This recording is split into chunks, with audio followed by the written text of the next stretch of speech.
कुछ भी करो, आते जाते इसमें जब भी ध्यान हो, एक रूप को ध्यान करोगे तो बस वही मिलेंगे, कहीं हमें दर दर भटकने की जरूरत नहीं। थैंक यू माता जी। कोई नहीं, चलो मैं रीड कर देती।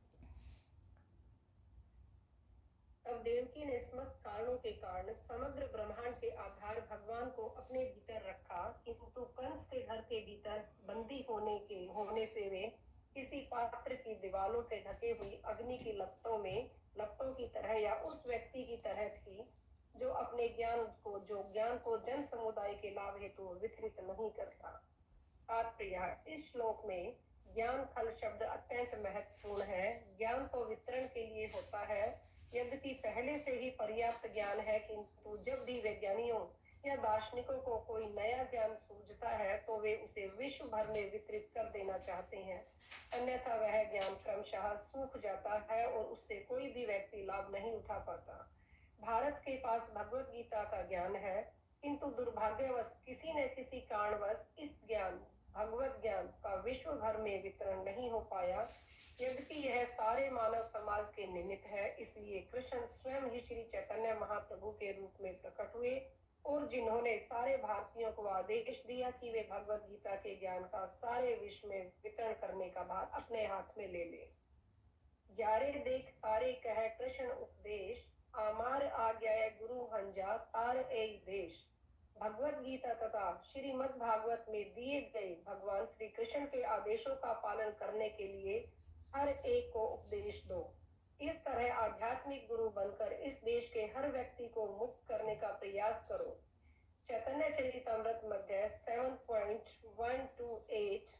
यद्यपि भारत के पास भगवत गीता का दिव्य ज्ञान है, किंतु भारतीयों ने इसे वितरित करने का अपना कर्तव्य नहीं निभाया, तो इसलिए अब इस ज्ञान को यथारूप के बिना किसी विकार के वितरित करने के लिए कृष्ण भावनामृत आंदोलन की स्थापना की गई है।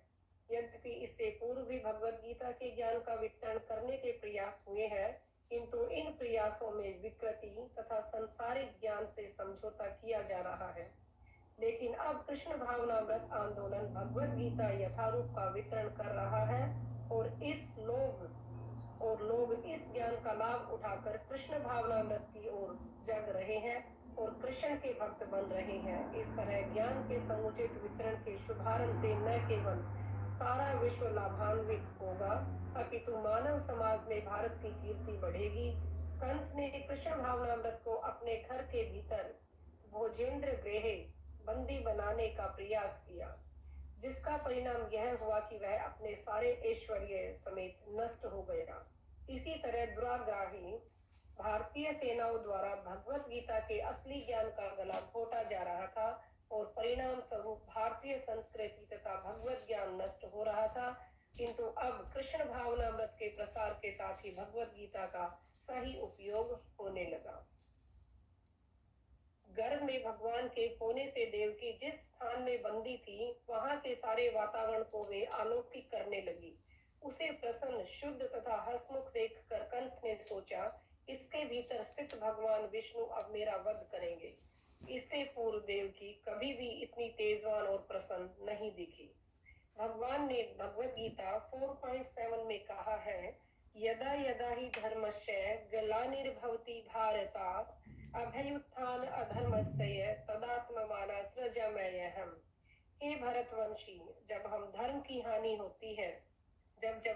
हानि होती है और अधर्म की प्रधानता हो जाती है, तब मैं अवतार लेता हूँ। इस युग में संप्रति मानव कर्तव्यों के पालन में असाधारण गलतियां हो रही हैं। मानव जीवन इस साक्षात्कार के निमित्त है, किंतु दुर्भाग्यवश भौतिकतावादी सभ्यता शरीर की इंद्रियों पर जोर देती है, शरीर के भीतर की प्राण शक्ति को समझने पर नहीं। जैसा कि भगवत गीता में स्पष्ट कहा गया है, देहिनो अस्मिन यथा देहे, शरीर के भीतर शरीर का स्वामी प्राण शक्ति है, जो अधिक महत्वपूर्ण है। किंतु मानव समाज इतना पतित हो चुका है कि शरीर के भीतर की प्राण शक्ति को न समझकर मनुष्य बाहरी वस्तुओं में व्यस्त रहता है। मानव कर्तव्यों में यह एक त्रुटि है। इसलिए कृष्ण ने कृष्ण भावनामृत आंदोलन के गर्भ में जन्म या शरण ले रखी है। इसलिए कंस जैसे लोग अत्यंत भयभीत हैं और इस आंदोलन को विशेष रूप से पश्चिमी देशों में रोकने में लगे हुए हैं। एक राजनीतिज्ञ ने तो यहाँ तक कहा कि कृष्ण भावनामृत आंदोलन महामारी की तरह फैल रहा है और यदि इसे तुरंत नहीं रोका गया तो यह 10 वर्षों में सरकार सॉरी माता जी एक राजनीतिज्ञ ने तो यहाँ तक कहा है कि कृष्ण भावनामृत आंदोलन महामारी की तरह फैल रहा है और यदि इसे तुरंत नहीं रोका गया तो यह 10 वर्षों में सरकारी शक्ति को हथिया सकता है। निसंदेह कृष्ण भावनामृत आंदोलन में ऐसी शक्ति है, जैसा कि अधिकृत लोगों ने कहा है। चैतन्य चरिता अमृत आदि 17.22 कली काले नाम रूपे कृष्ण अवतार इस युग में कृष्ण हरे कृष्ण महामंत्र में प्रकट हुए हैं। कृष्ण भावनामृत आंदोलन जंगल की आग की तरह सारे विश्व में फैल रहा है और इसी तरह फैलता रहेगा। कंस जैसे व्यक्ति इस आंदोलन की प्रगति से तथा तरुण पीढ़ी द्वारा इसकी स्वीकृति से भयभीत है, किंतु जिस तरह कृष्ण को कंस नहीं मार पाया उसी तरह यह आंदोलन कंस सरीखे व्यक्तियों के रोके नहीं रुकेगा। यह आंदोलन अधिकाधिक बढ़ता रहेगा। यदि हम आंदोलन के नेता विधि विधानों का पालन करते हुए और हरे कृष्ण महामंत्र का नियमित कीर्तन करते हुए कृष्ण भावना भावित बने रहे। ये क्लियर है सबको? आज का ही बिल्कुल प्रैक्टिकल दिया हुआ है आज के टाइम में कि कोई कुछ भी कहे, हमने भगवान का नाम नहीं छोड़ना। अगर भगवान का नाम नहीं छोड़ेगा तो जैसे आज के प्राइम मिनिस्टर राज करते हैं ना, तो ये हरि नाम वही राज करेगा जो कि आज के प्राइम मिनिस्टर राज करते हैं। तो कुछ भी हो जाए, हमें कोई बहकावे, कोई कुछ भी करे, हमने भगवान का नाम, चाहे कितने भी बहकावा, मीन्स बाहर के नहीं, एक ये जो माया होती है ना, ये संकट आके पड़ जाते हैं हमारे कि आज हम नहीं कर पाएंगे, आज हमारे काम पे जाना है, आज हम तबीयत खराब होगी, आज हमसे चला नहीं जाता, आज हम उठ नहीं पाए, आज हमारे बच्चे ने ये कर दिया, आज घर में फाइट होगी, सो मैनी थिंग होती है। तो ये विधि और विधान है, इन विधि विधानों से ऊपर उठ के हमें भगवान का नाम नहीं छोड़ना। कुछ भी हमें लेटे भी हुए हैं तो वो ये कहते हैं कि लेट के भी भगवान अपना नाम हम ले सकते हैं। एक महाराज के पास कोई लड़की गई, उसकी दोनों किडनियां खराब थी जैसे महाराज की है, तो कह रही थी कि मैं चल भी नहीं सकती थी, मैं उठ भी नहीं सकती। जब मैं कहीं राजस्थान की थी वो, तो मैं उठ नहीं सकती अपने घर में, पर वो वृंदावन जाके वो चलने भी लगी और हरि का नाम भी करने लगी। तो वृंदावन में हरि के नाम में इतनी पावर है कि कैसा भी कष्ट हो सारा दूर करके और भगवान अपने पास उसको बुलाने की पूरी कोशिश करते हैं, पूरा साथ देते हैं। तो बस यही है, हर काम को काम भी करने हैं। अब काम नहीं करेंगे तो हम गृहस्थ हैं, हम जो सन्यासी होते हैं, ब्रह्मचारी होते हैं, हमें उनका भी पालन भगवान करते हैं, पर उनके थ्रू जो कर्म हम करते हैं, जो अपनी धन माया मुद्रा होती है, तो उनको भी हमें थोड़ा सा देना होता है अपनी इनकम में से। तो उनका ध्यान रखते हुए इसलिए हम कर्म करना है और शुद्धि से कर्म करना है, बुद्धि लगा के कर्म करना है अपना। और किसी के कोई कमेंट्स हो इस पैराग्राफ से? बहुत इंपॉर्टेंट आज के युग का पूरा निचोड़ ही है एक तरह से भागवतम का, ये कि आज हमने ये करना है, पढ़ने का प्रभुपाद जी का यही मकसद है। किसी का और कुछ ऐड करना हो तो प्लीज कर सकते हैं इसमें पैराग्राफ में।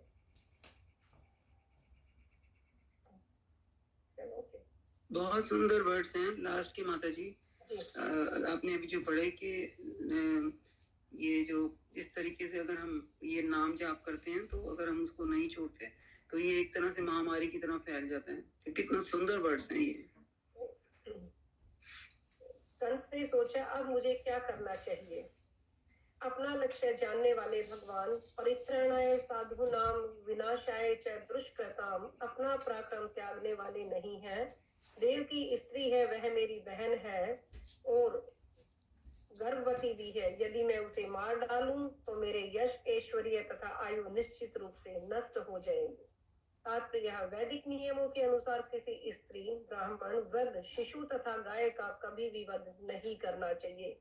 अब ये इसमें जो जेंट्स भी हैं, एक दो है, शुभम है, जो भी है, तो ये एक कहा गया स्त्री का, ब्राह्मण का, वृद्ध और बच्चे और गाय का कभी भी हमें वध नहीं करना चाहिए। जो लोग करते हैं वो अपने बहुत पाप के भागी बनेंगे।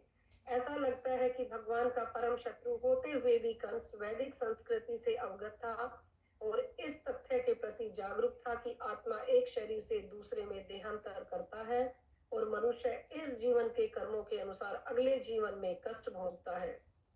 इसलिए वह देवकी का वध करने से डर रहा था। उनको भी इतनी सेंस थी, कंस को भी देखो आप, क्योंकि वह स्त्री थी, फिर उसकी बहन थी और जिस जिस और तिस पर वह और जिस तरह वह गर्भवती थी, क्षत्रिय वीरता पूर्वक कार्य करके विख्यात होता है। ऐसे किंतु ऐसी स्त्री को मारने में कौन सी बहादुरी होगी जो उसकी शरण में थी। इसलिए वह देवकी का वध करने का जघन्य कार्य नहीं करना चाहता था।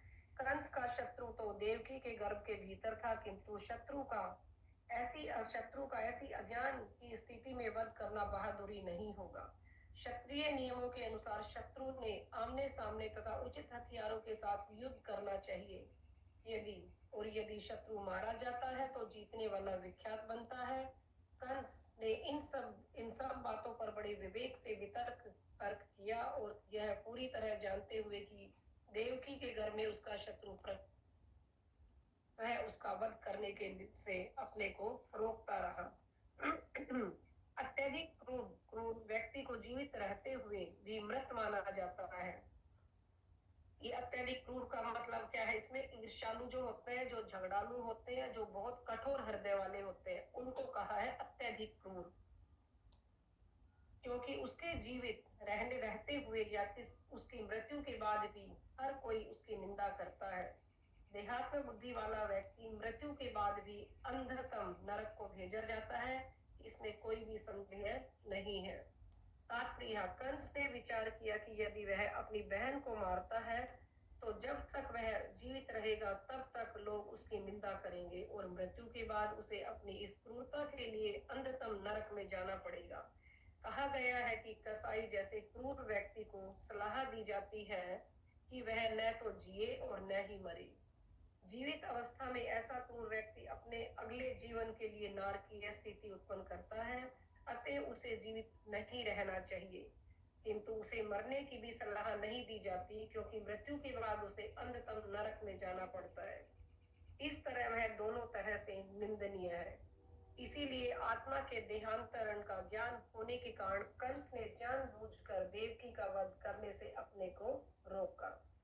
इस श्लोक में गंता तमो अंध तनुमानिनो ध्रुवम शब्द अत्यंत महत्वपूर्ण है और उनकी विस्तृत जानकारी आवश्यक है। श्री जीव गोस्वामी ने वैष्णव तोषणी टीका में कहा है, तत्र तना तनुमानिनः पापिन इति देहात्म बुद्ध अध्ययव पापाभिनिवेशो भवति। जो व्यक्ति यह सोचते हैं कि मैं यह शरीर हूँ, देहात्म बोध में जीता है, वह अपने को इस विचार मात्र के आधार पर पाप में कृत्यों में डालता है। इस विचार के अंतर्गत जीने वाला कोई भी व्यक्ति नरक का भागी समझा जाना चाहिए। अदांत गोभिर्विर्षिताम तमिश्रतम पुनः पुनश्रवितम चर्वणम। देहात्म भागवत 7.4.30। देहात्म बुद्धि वाला व्यक्ति अपनी इंद्रिय तृप्ति पर अंकुश नहीं लगा पाता। ऐसा व्यक्ति खाने पीने, आनंद मानने तथा इंद्रिय तृप्ति के लिए कुछ भी कर सकता है। उसे इसका ज्ञान नहीं रहता कि आत्मा का देहांतरण एक दूसरे से होता है। ऐसा व्यक्ति जो चाहता है, जो सोचता है, वही करता है, जिसके कारण प्रकृति के नियमों के अनुसार वह विभिन्न भौतिक शरीरों में घोर कष्ट भोगता है। यावत् क्रियास्तवाद वितम मनोवयी कर्मात्मकम येन शरीर बंधः। भागवतम 5.5.5। देहात्म बुद्धि के कारण मनुष्य कर्मानुबंध अर्थात कर्म द्वारा बद्ध रहता है। और जब तक उसका मन कर्म में लीन रहता है तब तक उसे शरीर ग्रहण करना पड़ता है। यह शरीर बंध कष्ट का कारण क्लेशद है। न साधु मन्यते यत् आत्मनो अयम असनपि क्लेशद आस देह। यद्यपि शरीर क्षणभंगुर है, यह अनेक प्रकार से कष्ट दिया करता है, किंतु दुर्भाग्यवश मानव सभ्यता अनुमानी अर्थात देहात्म बुद्धि पर आश्रित है, जिसमें मनुष्य सोचता है मैं अमुक राष्ट्र से संबंध हूँ, मैं इस समुदाय का हूँ, उस समुदाय का हूँ, इत्यादि इत्यादि। इसमें से हर एक के अपने अपने विचार हैं और हम व्यक्तिगत, सामाजिक, जातिगत तथा राष्ट्रगत रूप से कर्मानुबंध की पापमय जटिलताओं में बंधते जा रहे हैं। शरीर के निर्वाह हेतु लोग अन्य शरीरों का वध करते हैं और कर्मानुबंध में फंसते जाते हैं। इसलिए श्री जीव गोस्वामी कहते हैं कि तनुमानी पापी होते हैं। ऐसे पापियों का अंतिम गंतव्य अंधतम नरक होता है। गंता अनो अंधम, विशेषतया जो व्यक्ति पशुओं को मारकर अपना शरीर पालन करता है वह सबसे बड़ा पापी है और वह आध्यात्मिक जीवन के महत्व को नहीं समझ सकता। भगवत गीता 16:19 से 20 में भगवान ने ये कहा है। तो इसमें किसी की और कोई क्वेश्चन है या क्लियर है सबको?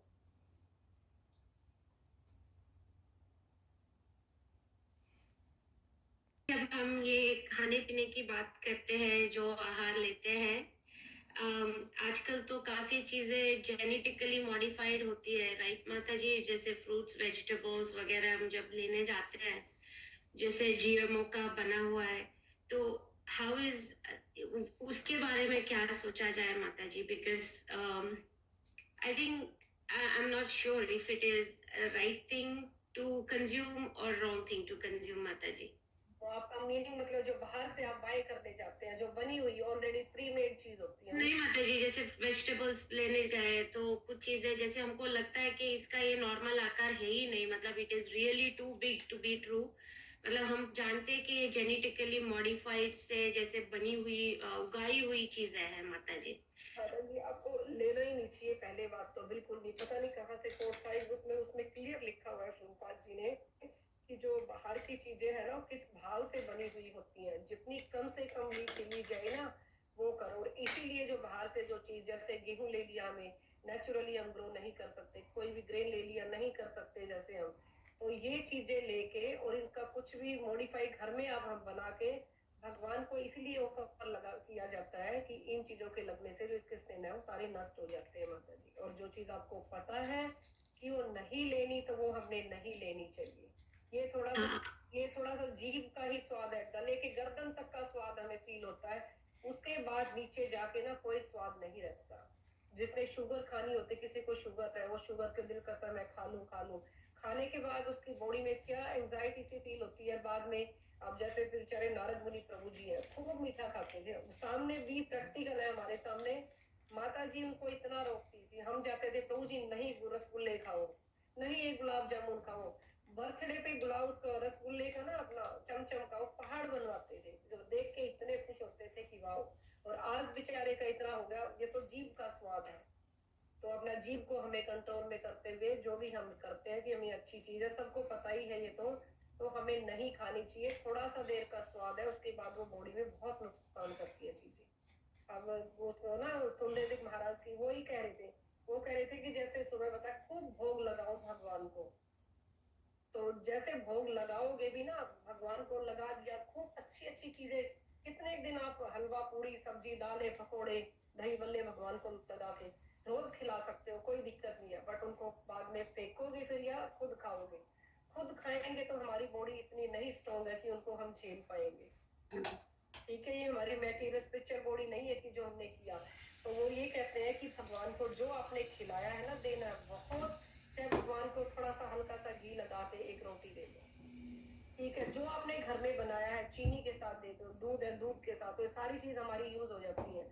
बट इतना भी ना लेके बना के दो भगवान को कि वो वेस्ट जाए। कभी कभार होता है, वो बना के दे दो, जितना दिया था। वो कह रहे हैं इसके बाद ना अपने मन से आप भगवान के सामने थोड़ा सा टाइम दो, बैठो भगवान के सामने, भगवान जी मन में ऐसे ये कर दो कि हाँ सोने की थाली है, मैं हीरे जवाहरात इसमें भरे पड़े हैं आपके सामने, मेरे पास यही है। मन से भी आप सोच के ना भगवान से वो दोगे ना कि इसमें भगवान मैं आपके लिए ये सब्जी ले आई, मैं जो आपको पसंद है वो चीज बना के लेके आई हूँ, प्लीज आप इनका भोग लगाओ। ऐसे करते करते ना एक बहुत बड़े महापुरुष होते हैं, चैतन्य चरितामृत में स्टोरी है कि वो खीर देने लग गए थे भगवान को, इतने भाव में आके खीर देने लगे कि उनके पास कुछ नहीं था जंगल में, पर भगवान वो माधवपुरी, तो भगवान को खीर देने लग गए। वो खीर ने उसके बाद देखा उन्होंने कि हाँ ऑफर कर दी भगवान को, तो भगवान सोचा कि सोचे बहुत गर्म खीर बनाई है, मेरे गर्म है, तो उसमें उंगली डाल के देखने लग गए ना, आंख बंद करके उंगली डाली, और जब भगवान को भोग लगा के उठे तो उनकी उंगली जली हुई मिली। तो भगवान भाव के भूखे हैं, भगवान हमारे पकवानों के भूखे नहीं है। थोड़ा सा दो भगवान को, बैठ के ना उनसे भोग लगाओ कि मैं ये लेके आई हूँ, आप ये खाओ भगवान जी, ठीक है। उनके लाड लड़ाओ जितने भी हो सकता है ना, अब जिस भाव में आपने रखे हुए हैं। उनको कोई जरूरत नहीं है कि आप डेली पकवान बना के खिलाओ उनको। ओके माता जी। हाँ, तो अब भाव है, जो भी कुछ खाओ, हमें खाना तो पड़ता ही है, बिकॉज हम मटेरियल बॉडी है। जो खाओ भगवान को वो आप दे दो। और कई बार ऐसी सिचुएशन आती है आपके पास, प्रैक्टिकल हो गए, नहीं भी होता हमारे पास, भगवान सामने नहीं होते, तो मन होता है, मन से लगा लो, फिर भी मन मानता नहीं है, तो क्या होगा, वो प्रसाद में होगा, जैसे पानी होगा, पानी ले लिया आपने कहीं से बोतल, उसमें ना जगन्नाथ जी के चावल रखो अपने, सारा भोग पवित्र है। और जगन्नाथ जी के तुलसी महारानी उसमें एकादशी वाले दिन भी आप कहीं उसमें डाल लोगे ना, तो कहते कोई फास्ट छूटता नहीं है। एकादशी वाले दिन वहां का जो भगवान का भोग लग के आया, मेरे मन में भी बहुत भ्रम था। हम गए जगन्नाथपुरी में, लकीली उसी दिन एकादशी था जिस दिन हम वहां थे। वो एक पांडे थे जो प्रसाद लेके आ गई, तो बोले कि ये खाओ। अब मैं उसको रखने लगी, क्योंकि माइंड में वही चीज की आज ग्रेन नहीं खाना, और लिखा हुआ है, फिर भी मन मानता नहीं है कि नहीं आज नहीं, कोई नहीं, कल खा लेंगे। मेरे अपने सामने बिठा के उन्होंने ये कहा इसको खाओ, नहीं खाओगे तो ठीक नहीं। उन्होंने एग्जाम्पल भी दिया मुझसे। तो इसीलिए ना जो लिखा हुआ है वो हम फॉलो करेंगे, तो हमें पाप और पुण्य के किसी भागी नहीं बनेंगे। भगवान ने लिखा हुआ है, प्रभुपाद जी ने लिखा हुआ है, कुछ भी होगा वो अपने आप संभाल लेंगे। ओके ओके माता जी। बस यही थोड़ा कंफ्यूजन था माता जी, जब भी हम ग्रोसरी वगैरह लेने जाते हैं तो हमें पता है कि कुछ चीजें जैसे ग्रीन पेपर्स है या मतलब कुछ भी कैरेट्स है या कुछ, they don't look as normal as they should look. हमें पता है कि वो जेनेटिकली मॉडिफाइड बने हैं, लेकिन कभी कभी क्या है, प्राइजेस भी मतलब ऑर्गेनिक के काफी ज्यादा होते हैं, तो अफोर्ड नहीं कर पाते हैं माता जी। हर चीज ऑर्गेनिक की भी हम नहीं अफोर्ड कर पाते हैं, तो बस यही कुछ कंफ्यूजन था माता जी। कुछ नहीं बात, खूब सारी दालें ले लो, ऑर्गेनिक ज्यादा ठीक नहीं है, तो दाल लेके उनको ग्रो करो, उनमें स्प्राउट से निकल जाते हैं, सारी दालों में जो साबुत होती है, तो वो भी हम अपने उस डाइट में ले लेंगे, तो अपना जीभ को कंट्रोल में रखनी पड़ती है, बस ये चीजें में। मतलब स्प्राउटेड चीजें अलाउड है माता जी प्रसाद के लिए? हाँ, सुबह देते हैं भगवान को, ब्रेकफास्ट में वही देते हैं चना भगवान को। Okay okay. जिंजर होती है भगवान के भी दे देते हैं सुबह ब्रेकफास्ट में ना, भगवान की तरह अच्छा शहनशाह ब्रेकफास्ट होता है उनका। और कच्चे चने और कच्ची इस तरह मूंग होते हैं सब। अभी बना दिया तो इसलिए मैं बताती हूँ, सुबह भगवान को ना क्या देते हैं, काफी चीज होती है उसमें। फर्स्ट आप भी इनमें से कुछ तो हम दे ही सकते हैं। तो खिचड़ी होती है भगवान को, हलवा होता है, उसके बाद बर्फी भी होती है भगवान के लिए, उसके बाद योगर्ट होती है, उसके बाद पनीर, फ्रेश पनीर होता है। और पनीर में ना हम वो डालते हैं, कोई भी कलरफुल सा बना के देते हैं, चाहे स्ट्रॉबेरी बारीक बारीक काट दिया, कोई भी उसको कलरफुल सा बना के देते हैं, छोटी छोटी चीजें काट के मिक्स कर देते हैं उसको। और चने होते हैं, अदरक होती है साथ में, तो ये चीजें। और जो फ्रेश वो नेक्टर होता है भगवान का, जूस फ्रेश निकाल के देते हैं, और पानी होता है। तो ये चीज हमें खाएं, देखना कितना लाइट भी फील होगा, सब ठीक है। हलवा बाद में वो सब देते हैं, भगवान खाते हैं, और इतना ही बनाते हैं जितना कि हाँ हो जाए, बस ज्यादा नहीं बना के कि हाँ चलो भर भर कटोरे खाओ, ऐसा नहीं होता। तो लंच काफी हैवी होता है, डिनर भी ठीक 6 o'clock का जो होता है फिर वो भी हैवी होती है। शाम की फिर बस सिर्फ पूरी होती है भगवान की, या परोठा हो जाए, और सब्जी होती है, और दूध होता है, ये सिंपल सा होता है। तो कुछ सोच के ही भगवान ने, प्रभुपाद जी ने ऐसा किया हुआ है। तो अपने स्प्राउट निकाल के खूब खाने चाहिए, बाहर की चीज जो बचना चाहिए, बचा नहीं जाता, बट दैट्स ओके, जितना भी होता है वो सब करना चाहिए। ओके ओके, थैंक यू माता जी, बहुत मतलब काफी रिफ्रेश हुआ। थैंक यू सो मच माता जी।